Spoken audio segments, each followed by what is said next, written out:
Hey, welcome back to the Center Leader Podcast, where our goal is for you to live a life centered on Christ as a leader. I'm here with Bleys. What is your last name? Bleys Smith. Bleys Smith. Smith. BS. Okay, so let's start the name thing here. It is not spelled with a Z, correct? As much as I wish, no, it's not. It's spelled with a Y, right? Mm-hmm. So how do you say it? You say it B-L-E-Y-S, Bleys. Bleys. It sounds like B-L-A-Z-E, but it is B-L-E-Y-S. Bleys. Very unique. And you're not related to Jackie or Hunter, correct? Have you been asked that at all? No. Really? Okay, Actually, yes. So we have Yes and Jackie no. on staff. We have Hunter on staff, which Hunter's last name is different now. Yes. Hunter Davis. And Hunter has a brother who is my age, so we might as well be like siblings. It's so funny. Yeah. So this is Bleys Smith. That's right. With a Y. And he is our preteen pastor. And you may be wondering and even asking, what is a preteen pastor? I've never heard of that. I think that there are probably some churches out there that have one, but pretty rare, we are cutting edge, right? Right. No, I think it's incredibly cool that you're on staff here, and you're going to have a chance to share here in a second. But just let me preface this. This is incredible what Bleys has the opportunity to do here at Centerpoint is focus on our 4th and 5th grade, right? Right. And I've never seen that done in this capacity within a ministry. It's so cool because you're giving students a midweek experience, 4th and 5th grade, and it's setting them up to then go into the middle school, and then the middle school setting them up to go to high school, and it's a ministry that grows with the individual. Exactly. And I think that's what's really cool about what you get to be a part of. So tell us a little bit about how you got here, the story of Bleys, or how long have you been on staff at Centerpoint? Yeah, I've been on staff at Centerpoint since September, so I would say about 5 months now, maybe. 4 or 5, definitely 5 months, I think. But the journey of how I got to Centerpoint is a total God story. Where did you grow, or where were you born at? Yeah, so I was born and raised in Arkansas, Central Arkansas, a small town called Sheridan, like Sheridan, Arkansas. And born and raised there, graduated there, got a bachelor's in biblical studies there. And then I journeyed on to Texas in 2021 for a whole year. And that's where I was with Heart Light Ministries. That's where I worked with at-risk troubled teens. It was brutal. It was very brutal, but it was what I needed. I went there to make disciples, but in reality, God was teaching me how to be a disciple. Yeah.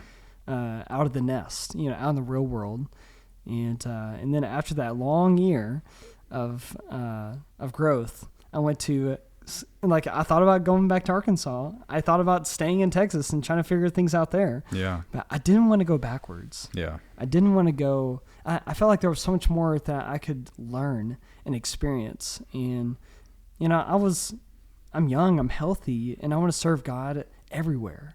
And so God made a way. He opened the door for me to go to Southern California. That's a far distance. Hold on. So we're talking Arkansas, California. Arkansas. I'm not best at geography, but that's a lot of miles. It really is. It really it was a total awakening, and God made the way. I was going to say what led you to California? So another cool story. Long story short, though, my youth pastor in small town Sheridan, Arkansas, lives and works at a Christian camp in Southern California. And so, we hadn't spoken much to each other for 5 years. Yeah. And we reconnected at the end of my time in Texas. And I was like, hey, are you guys hiring by chance? And long story short, God made a way, and I worked at a Christian camp, 3 different Christian camps within my time in California. Wow. That one connection led to more connections at other camps. And, I was in Southern California for 2.5 years doing just complete mission field at Christian camp ministry. Did you enjoy your time there? It was one of the most amazing years of my life. Yeah. Was it hot? It felt nice, actually. Yeah, a lot yeah. better than the weather was a lot better than definitely Prattville. Yeah. Well, currently, because we're in winter, right? True. And we both have yet to experience a summer here, and they say it's brutal and hot. So I cannot wait for that. Yeah. No, I would much rather be hot than cold, but that's just me because you can cool off. But there's only so many layers you can put on, you know. True. But everybody has their differing opinion on that. So, but. Yeah. So, yeah, tell us a little bit more. So, California, you were there for, you said 2 years? 2.5 years. 2.5 years. So, we got, hold on, I'm trying to build the know, timeline out here. Arkansas, Texas, California. So, total west, like journey to the west. Okay. Have you ever been to Boston or like New Hampshire or Connecticut? I have been up north. Like for short-term trips. What is up north to you? Oh, like, sorry. like I don't even know. North Carolina? No, so I've been to Indiana. Okay, I've been to Wisconsin. Ohio? Not Ohio. I've been to Chicago or Illinois. Chicago, Illinois. Okay. I've been to New York City. Okay, so you've been up there. So like I've been around. Yeah. But very short-term like trips, whether it's a mission trip or feels like a vacation like trip, but. Yeah. Yeah. So I've been pretty far. Yeah. No, that's awesome. So what brought you to Prattville, Alabama? And where did you come from, California in that move, or did you come from Arkansas? There's a lot of moving pieces there, right? Yeah. My commute here was the biggest, I think, commute. Because, I mean, whenever you live in one location for 2.5 years,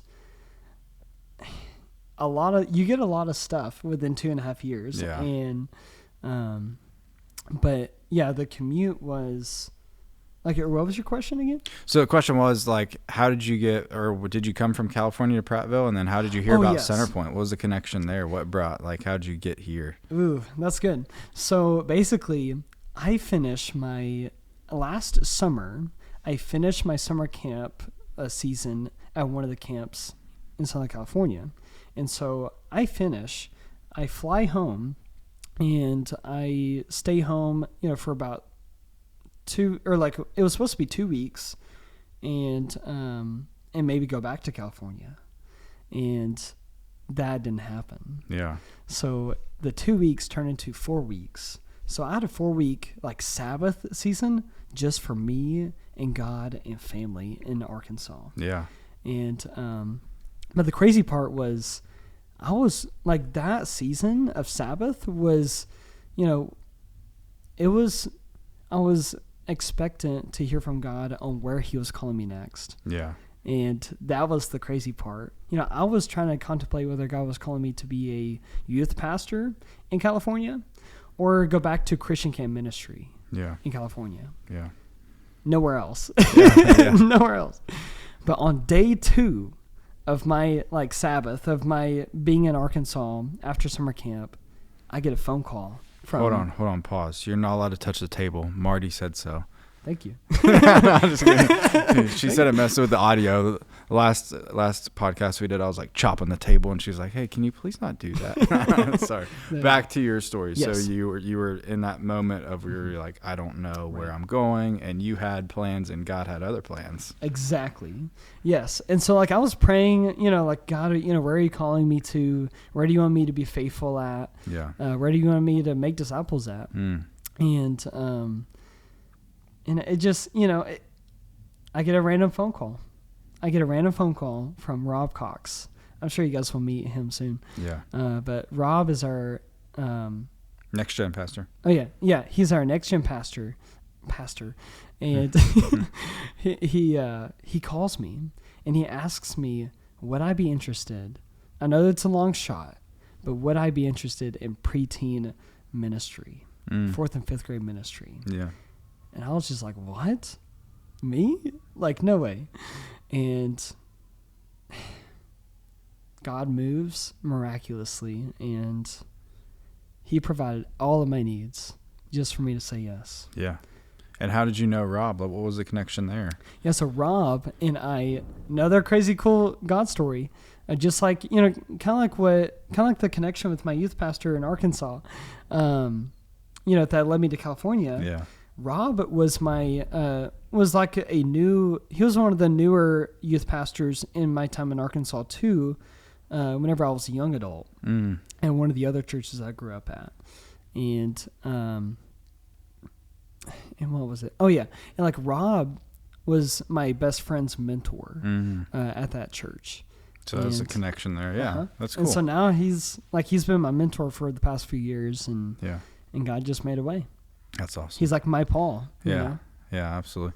So you've been here for right at around 5 months. What's your go-to? You're a coffee guy, right? So what's your go-to coffee shop if you had to go anywhere within a, we'll say 20-mile radius, so like we'll say 30 mile, so like a 35-minute drive, 30-mile radius of Prattville. What coffee shop are you going to? Ooh, okay. So locally in Prattville, without a doubt, or 1,000%, without a doubt, West Main Coffee Shop. I love lattes. I love how coffee brings people together. Yes. It's not like a heavy meal. You just you go, you sit down, you get you wake up a little bit with some coffee. Yeah. Tastes great. But yeah, so I would say West Main Coffee Shop in Prattville, locally. Have you had their coffee, or have you had not their coffee? Have you had their ice cream? I have. Funny thing, my first visit, like my first visit to see if this like ministry was for me, the first thing I got was ice cream, not even coffee. Yeah. So it was kind of funny. Yeah, they have really good ice cream too. So if you're not a coffee drinker, check out West Main.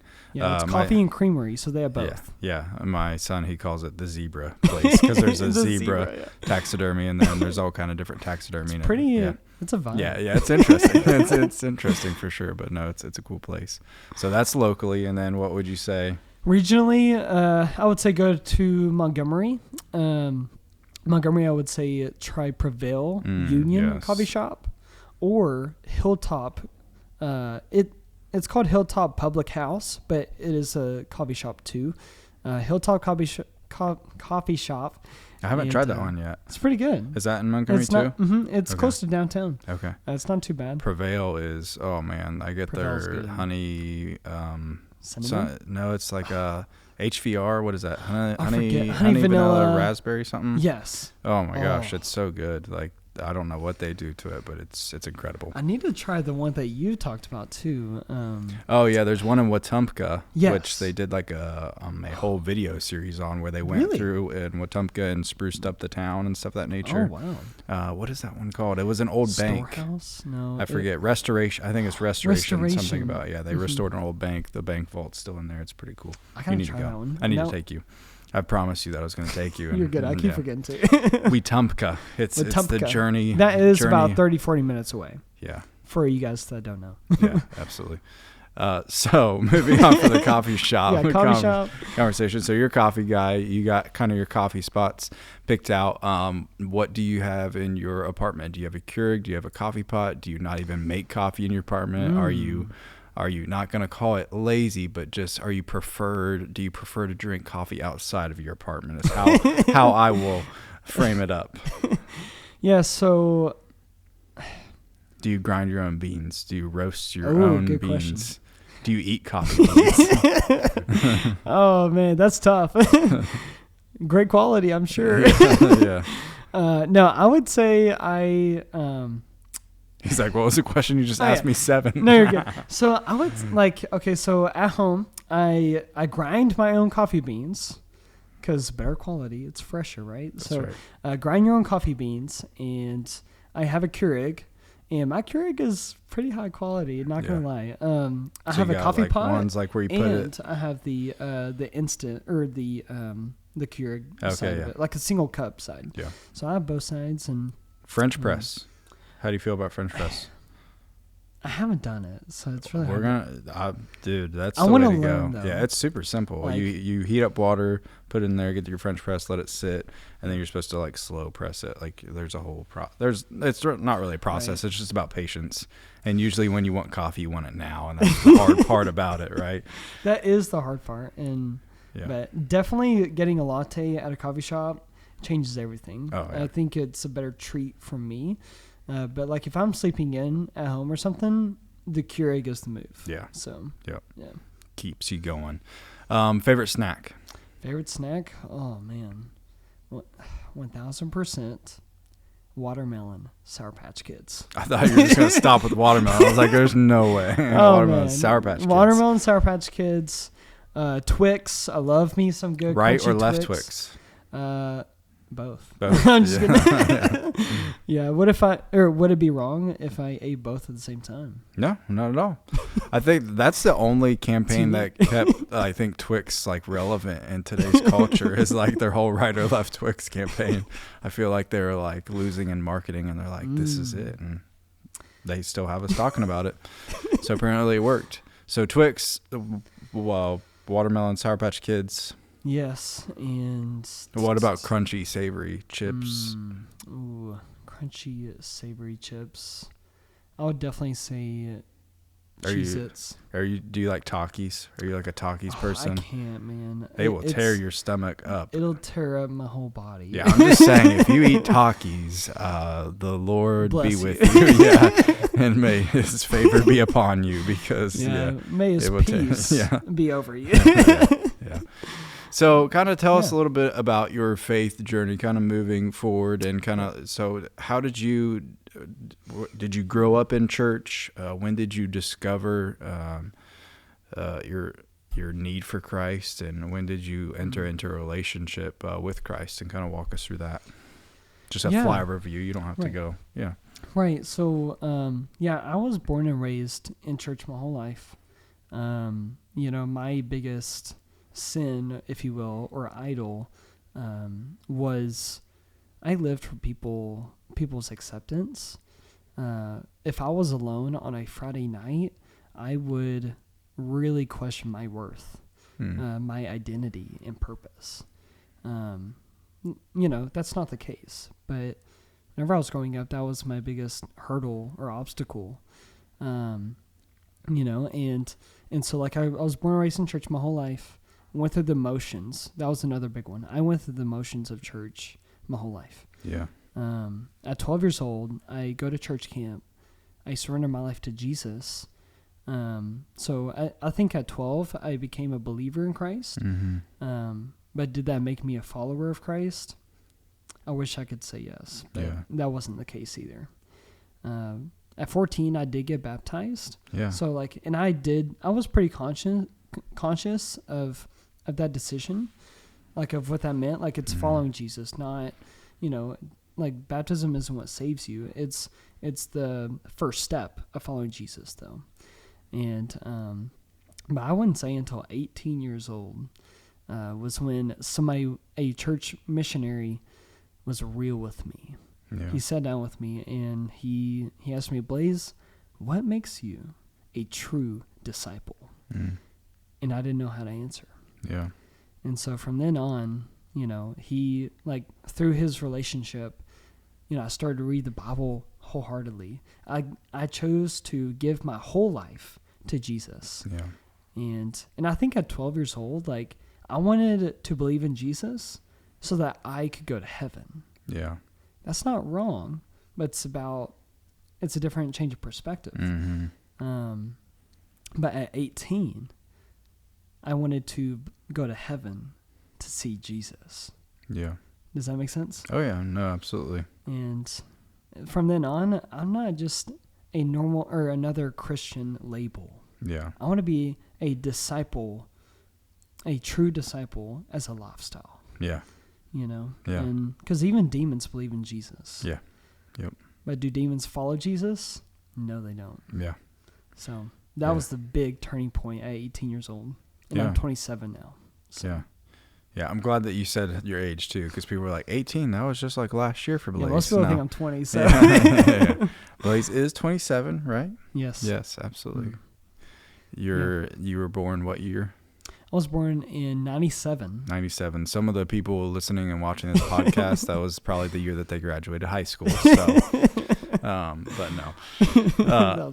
No, thank you for being honest, and thank you for sharing kind of your faith journey. And it seems like God has worked pretty miraculously through your life and at different pivotal moments. I think that's what's so cool about each person's journey in faith and life, is they have all these pivotal moments that are kind of shifting their focus back to Christ, because we always fall, like our gaze always wanders, Right. And so it seems like in all the stories that you've kind of shared, your gaze has been brought back to Jesus, back to the cross. I kind of relate it with the story of Zacchaeus almost, because like he was curious about Jesus, and he was in the like same area as Jesus. Yeah. And I think that was the case for me, but I wanted to I wanted to make it real for me. Yeah. And for others. Yeah.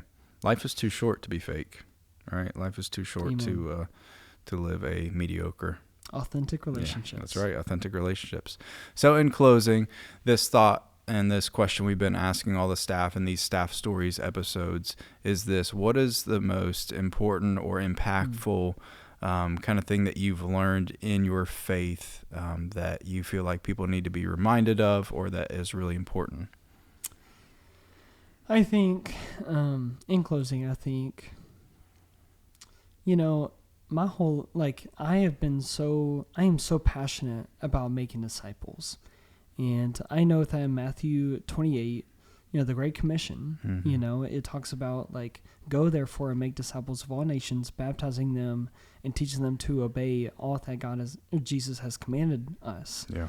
And the past, I've been so focused on teaching new believers about how to follow Christ or obey Christ. But so many times I would not pay attention to make disciples. Yeah. Or share the gospel in of itself. And, I just want to encourage you guys that when you share the gospel or evangelize, man, Romans 1:16, the gospel is the power of God. Yep. The gospel is the power of God to all who believe. Yes. So when you share the gospel, it's not about, what they're going to say. It's not about, what you're going to say. Well, I mean, yes, it is a little bit, but yeah. It's about your story and it's about the gospel. Yes. But it's about God inviting or sharing his power in you and through you to someone to give them hope. Yeah. So you get to be a part of God's power and his work. Yeah. When I think about that, sharing the gospel is amazing. Yeah. It's about what if they believe in Jesus, not what if they reject me. Yeah. Because God is the reason. Yes, absolutely. No, and thank you for sharing that. I think once again, it's just incredible to see how God has worked through your journey and brought you to Centerpoint. We're excited to have you here. We're excited to see how God's working in the preteen ministry. Just five months in, right? Yeah. Did the preteen ministry didn't exist before you, right? No. Or they launched it It's when you got new. here? Yeah. So that's cool too, is that you not only did you come here to serve in a ministry, but you got to launch that ministry, and you are blazing the trail. Right? There's your pun of the day, right? There's so many different ones that we could throw in there. Yo, yo, yo, it's a boy Bleys. That's right, yeah. So people are going to ask, how are you so energetic all the time? Where does your energy come from? Is it caffeine pouches? Is it all the coffee that you drink? Do you just stay highly caffeinated all the time? I mean, that's or is it the joy of Jesus? The joy of Jesus really is overflowing. Yeah. The joy of Jesus really is amazing. Yeah. And you can rejoice in all things. Yeah. Just because I'm happy does not mean that I've been through some stuff too. Oh, yeah. But it's about what you meditate on. Yeah. Do we meditate on worldly things or heavenly things? Yeah. Do we love God or do we love the world? Yeah. And I think for you, because you're not that you don't have bad days, but just knowing you for the 4 or 5 months that I have, you're generally very upbeat and happy and stuff and joyful. And sometimes people can see oh, well, that's fake or whatever, but you have bad days, but you're choosing joy instead of that. So I can tell you this from knowing him personally, it's not fake, because some people would say, oh, well, he's just preteen pastor and he has to feel like he's got to be energetic and smiley all the time. No, Bleys has hard days, and Bleys goes through that, but he's choosing joy in those circumstances. So it's authentic. It's not fake, right? And I'm sure people have been like, dude, why are you so, and it's like, dude, the joy. And some Jesus people, gives us power and love and life. You know, in him, the past is gone. Yes. So why meditate on the past? Because the past is dead. He didn't stay in the tomb. Yeah. Yeah. Keep being energetic. Keep being joyful. Don't let other people's Eeyore behavior shine on. Oh, yeah, right. And we all have different personalities, and I think that's the beauty of the body of Christ. So, man, I'm excited to continue to watch you and serve alongside of you and see how the preteen ministry grows, and to see these preteens, 4th and 5th grade, go all the way to young adults, and to the students that you have in your ministry right now will be mothers, fathers. They're already leaders. I believe that they're already leaders, but they will continue to grow and mature, and so that's what I'm excited to see. Killing it, bro. Dude, keep after it. Thank you for being on, and as always, thank you for watching this. And this is a cool conversation that we get to have with our staff members. So thank you for joining us, and we will see you on the next one. Thank you so much. Grace and peace. See ya.